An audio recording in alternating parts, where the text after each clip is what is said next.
क्या वाकई में कांग्रेस वर्सेस बीजेपी मीडिया है क्या? कहां है? दूसरी बात यह है कि स्ट्रक्चर मीडिया का खत्म कर दिया गया है। अब जो टीवी हाउस है उसमें रिपोर्टिंग बंद है। 5 हमारे जैसे एंकर हैं, मैं भी उसी सिस्टम का एक पार्ट हूं, एक रिफ्लेक्शन हूं। इन 5 लोगों को मैनेज करना बहुत आसान है। दिवाली पार्टी में बुला लीजिए, है ना, मुझे मत बुलाइए। अगर मैं किसी और को मैक्सेस से मिल गया होता तो उनके साथ एक तस्वीर तो आ गई होती ना। हाँ, मेरे लिए तो एक कांग्रेचुलेशन भी नहीं आया। तो मैं इंपॉर्टेंट आदमी हूं। तो हाँ, प्रधानमंत्री ने मुझे बधाई नहीं दी, अच्छा किया उन्होंने बधाई नहीं दी। जो काम आप मन से नहीं कर सकते हैं, करने में डर लगता है, वो नहीं करना चाहिए।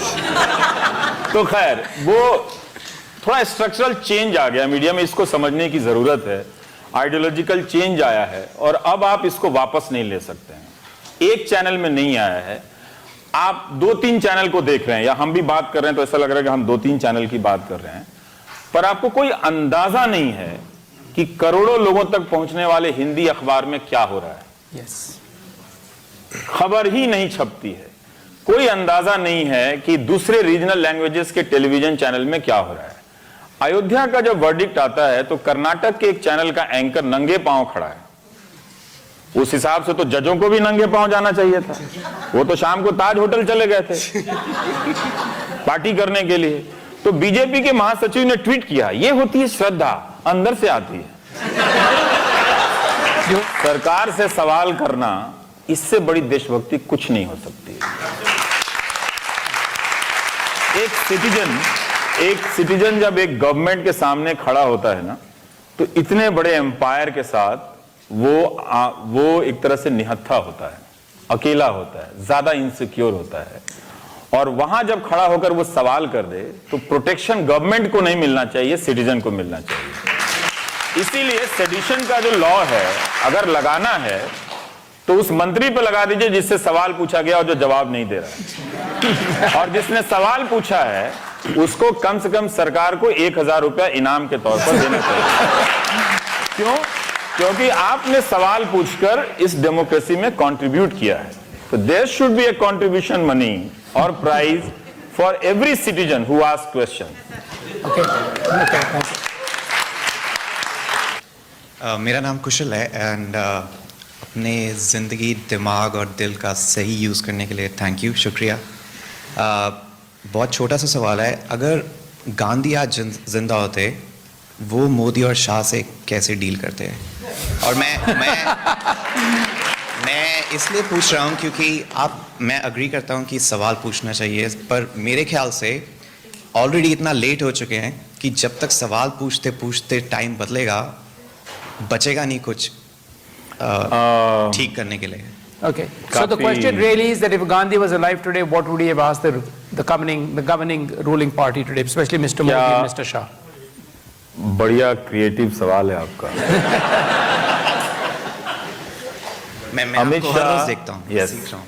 अमित शाह और नरेंद्र मोदी गांधी को फेस ही नहीं कर पाते।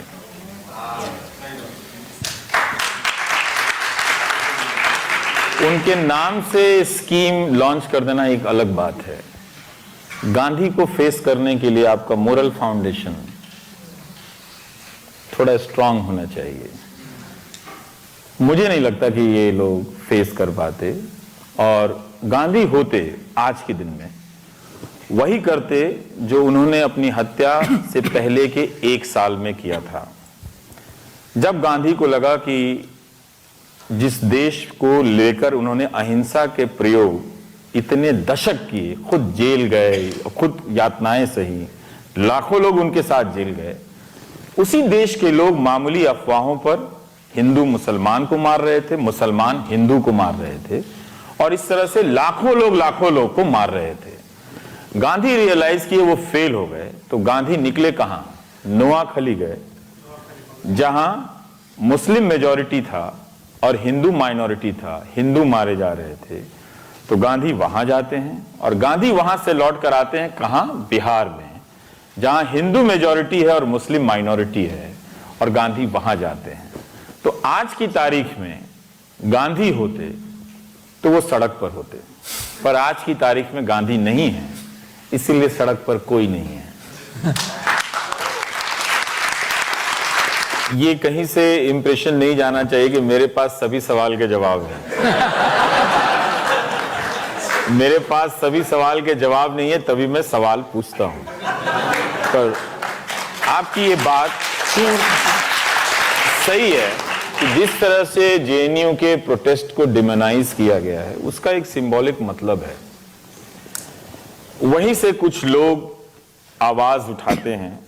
किसी, अगर आप यूनिवर्सिटी को देखें तो उसके वो एक सिंबल है। जेएनयू को लेकर व्हाट्सएप यूनिवर्सिटी ने जो बैकग्राउंड तैयार किया है, जिसके बारे में हम नहीं जानते हैं। गांव गांव में जब 2016 की घटना हो रही थी तो गांव गांव में मार्च निकल रहे थे जेएनयू के खिलाफ। एक यूनिवर्सिटी के खिलाफ हिंदुस्तान के इतिहास में या दुनिया के इतिहास में किसी भी देश में एक यूनिवर्सिटी के खिलाफ इतना पब्लिक प्रोटेस्ट सो कॉल्ड एक पॉलिटिकल पार्टी के जरिए ऑर्गेनाइज नहीं किया गया था।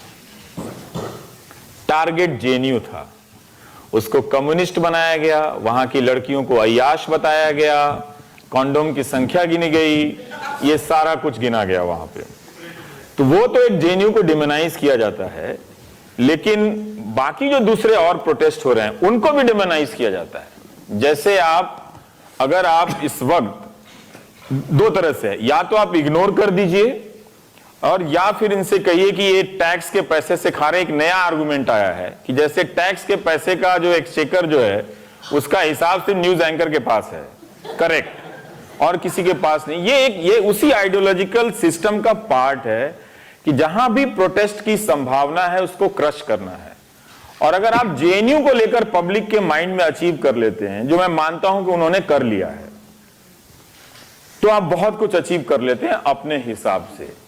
इस बार लेकिन एक थोड़ा चेंज देखा मैंने कि जब हमने अपने प्रोग्राम में दिखाया कि जेएनयू के 40% स्टूडेंट वाकई में गरीब हैं, तो पहली बार मैंने देखा कि मुझे कम से कम 200-300 भारत के बाहर के लोगों ने कहा कि क्या आप उन स्टूडेंट्स का कांटेक्ट दे सकते हैं, हम उनको स्पॉन्सर करना चाहते हैं। जब मैं यहाँ लैंड किया तो गूगल के ही एक एम्प्लॉय मिले और उन्होंने मिलते के साथ मुझसे पहला सवाल यही किया कि हम कहीं कोने में मिले थे, सीढ़ी के कोने में, अरे आप यहाँ हैं तो मुझसे आपसे एक सवाल पूछना है कि मेरे माँ बाप बोलने नहीं देते हैं, कहते चुप रहो मत बोलो। अब गूगल में हो, डॉलर में कमाते हो, यहाँ रहते हो, और तब भी फेसबुक पे लिखने से माँ बाप मना करते हैं। मुझे लगता है कि हम माँ बाप की बहुत सारी बातें नहीं मानते हैं और ये हमारी अच्छी क्वालिटी है। उसमें ये बात हमें सबसे पहले नहीं माननी चाहिए और कहनी चाहिए। पर डर बहुत जरूरी एक डर है, बड़ा एक वास्तविक डर है, क्योंकि भारत जैसे देश में ये बहुत आसान है कि फर्जी केस में आपको फंसा देना और जिंदगी बीत जाएगी इंसाफ में। अभी दिल्ली पुलिस की senior IPS officer Monika Bhardwaj को क्राउड ने हैकल किया।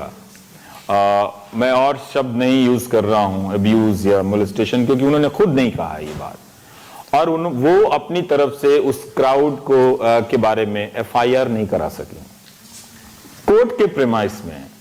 मुझे नहीं लगता कि अमेरिका होता तो इतनी आसानी से ये बात कोई एक्सेप्ट कर लेता। कोई